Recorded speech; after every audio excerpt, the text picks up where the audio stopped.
Assalamualaikum warahmatullahi wabarakatuh. Bertemu lagi di channel Islam Berdoman, Islamnya moderat dan santai. Kali ini akan membahas pidato Kiai Marzuki Ali membongkar beberapa kebohongan dari kaum Ba'alawi, yang mana ada sedikit kejanggalan. Orang-orang yang bangga dengan nasabnya setelah diteliti oleh Kiai Marzuki Ali, ternyata ada kejanggalan. Ada beberapa keterangan anak dan bapaknya itu satu generasi, atau ada yang sangat lucu sekali, bapaknya umur 3 tahun tapi sudah melahirkan anak. Itu kan sangat ganjil sekali. Mari kita lihat sama-sama videonya, teman-teman. 2 hari yang lalu kulon ningali uploadan salah satu tokoh meniko dengan PD-nya mengunggah, ini loh nasab saya sambung sampai Nabi. Nah kulo pelototi berlabuh bin fulan sampai kandeng Nabi. Akhirnya ditemukan 2 kejanggalan. Kejanggalan pertama, fulan bin fulan. Setelah fulan namanya kita cek di buku nasab, fulan bapaknya namanya kita cek di buku nasab, lah kok iso laire anaknya lebih dulu daripada laire bapaknya. Beliau bermasalah ngeten iki. Yang kedua, keganjilan kedua, fulan bin fulan dicek di buku nasab, fulan dengan fulan anak bapak mung kacek 3 tahun. Lah mosok masuk akal bapake karo anake umure mek kur kacek 3 tahun. Apa iso duwe anak bayi umur 3 tahun? Lah itu keterangan dari beliau ya, bahwasanya masa ada antara bapak dan anak tapi lahirnya anaknya dulu. Dan kemudian tadi beliau menyampaikan juga ada juga yang antara bapak dan anak itu kaceknya atau jarak kelahirannya itu 3 tahun. Itu kan sangat lucu sekali. Masa ada seorang bayi umur 3 tahun mempunyai anak? Ayolah berpikir dengan secara kritis dan cerdas ya teman-teman. Ini penjelasan tentang Kiai Syaif yang menjelaskan bahwa nasab pabrik itu dijual-jual. Dia sedang bersaksi seperti itu. Kita lihat sama-sama teman-teman. Ini juga ada yang kenal ya. Ada Sutardi Nande, itu wajahnya Arab banget. Pernah ditawari oleh Habaib ya, nggak saya sebutkan nama Abdullahnya ya. Itu Ditawari nasab, ditawari gitu ya. Yang nawarinya jangan disebutkan nama Abdullah, atasnya jangan. Dek, ente mah Arab katanya. Ente mah wajahnya udah pas nih, punya modal wajahnya Arab. Bahkan lebih Arab dari anak nih katanya. Ente kalau mau bisa dapat paspor nasab deh dari Robito katanya, kata dia nih. Terus gratis gitu kan? Enggak, bayar tuh katanya. Berapa? Ditawarinya 30 juta. Boleh cross check. Jadi ada seorang oknum Habib yang menjual nasab ya. Ada seorang yang bukannya wajahnya mirip Arab, kemudian ente wajahnya mirip Arab, kalau bisa ente bisa dapat paspor Robito atau paspor nasab yang harus mengeluarkan uang 30 juta. Apakah dari teman-teman tertarik untuk membayar 30 juta supaya nasab dibuatkan nasab palsu? Ternyata ada fakta, menemukan fakta baru dari Kiai Syaif itu, nasab mereka itu dijual-jual ya kan. Yang penting kita mempunyai wajah Arab. Dari teman-teman yang menonton ini ada yang mukanya muka Arab, bisa itu dengan harga 30 juta, tapi menurut saya janganlah, karena itu palsu ya kan. Yang mana 30 juta mendingan kita buat apa, buat usaha, buat berjualan. Ini yang video seorang Habib yang menggaung-gaungkan tarim kota wali dan lain sebagainya.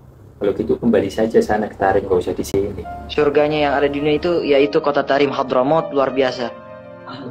Orang semuanya akhlak, mereka perempuannya pun menjaga aurat, mereka bahkan tidak keluar pada siang hari. Lalu juga di Hadramaut tersebut mereka berdagang, ada batas waktunya. Sampai Isya pun mereka tetap sholat Isya, lalu mereka beribadah, berzikir, dan setiap apapun yang sama di sini. Kalau sholat jadi zikir, apalagi nahdiyin ya kan, setelah sholat jadi zikir. Gimana ya? mereka lakukan itu dengan sholawat kepada baginda Nabi Muhammad SAW.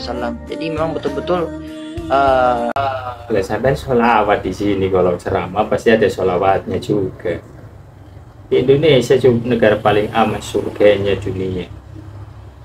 Yang diajarkan betul-betul dari penghulu-penghulu mereka, diajarkan oleh orang-orang soleh pada zaman dahulu, seperti orang-orang Ahlul Bait pada zaman itu, seperti Sayyidina Al-Muhajir Allah Ahmad bin Isa kan pada saat itu pertama hijrah ke kota ke Hadramut pada saat itu. Jadi betul-betul ke Sewun juga alhamdulillah, memang semuanya nikmat alhamdulillah.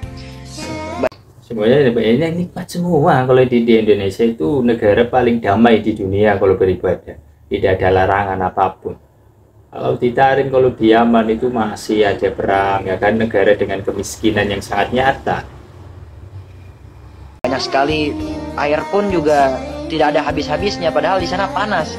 Nah, alhamdulillah kita bersama-sama datang ke sana, lalu alhamdulillah menuju kota wali tersebut kita mendapatkan banyak sekali kota wali. Indonesia juga kota wali, banyak sekali wali-wali Allah yang asli pribumi, banyak sekali yang diangkat derajatnya sebagai wali.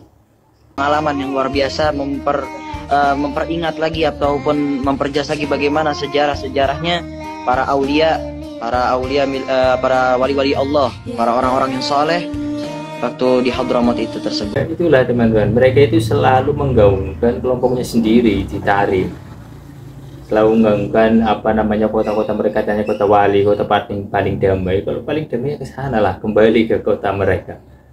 Bahkan salah satu hadis saya pernah membaca bahwa janganlah kamu mengupayakan untuk berpergian itu kecuali 3 tempat. Yang pertama Masjidil Haram, la tasyuddu, kalau nggak salah kalimatnya yang teman-teman, la tasyuddu ar-rihalu ila min salasati masajid, Masjidil Haram wa Masjidi Hada wa Masjidil Aqsa. Janganlah kalian berupaya dengan bersungguh-sungguh kecuali 3 tempat. Yang pertama adalah Masjidil Haram. Masjidil Haram itu di Mekah, yaitu Masjid An-Nabawi, Masjidi, maksudnya Nabi itu Masjid An-Nabawi. Yang ketiga adalah Masjidil Aqsa, nah, yang ada di Palestina itu. Kalau kalian punya uang, kalau kalian mau berpergian dengan usaha yang sangat keras luar biasa, 3 tempat ini yang kata Nabi, Mekah, Madinah, Masjidil Aqsa di Palestina. Itu kata Nabi langsung, teman-teman.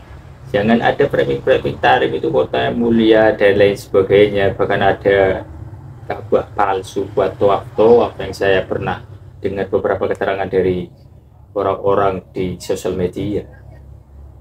Makanya kita harus subjektif ketika menilai. Kalau ucapan saja, persaksian secara pribadi itu tidak sah. Makanya kalau kita baca hadis-hadisnya Nabi dan lain sebagainya, ya bacalah. Baca secara akal kita dipakai, jangan memakan atau jangan kemakan omongan orang-orang yang bercerita saja. Saya ke Tarim menemukan di sana, bahkan ada katanya kalau di Tarim tidak ngapa-ngapain karena setiap dari lorong-lorong itu ada lagu. Itu bagaimana? Tidak belajar sama sekali, tapi alim. Katanya di sana pedagangnya adalah wali, orang lahir langsung jadi wali. Bagaimana? Wali itu kan kekasih Allah, pasti ada proses-proses tertentu. Begitu saja teman-teman, tetap gunakan akal sehat kalian supaya kita tidak mudah untuk didoktrin. Saya mau berdiskusi, silakan diskusi di kolom komentar. Mungkin itu saja, mohon maaf. Assalamualaikum warahmatullahi wabarakatuh.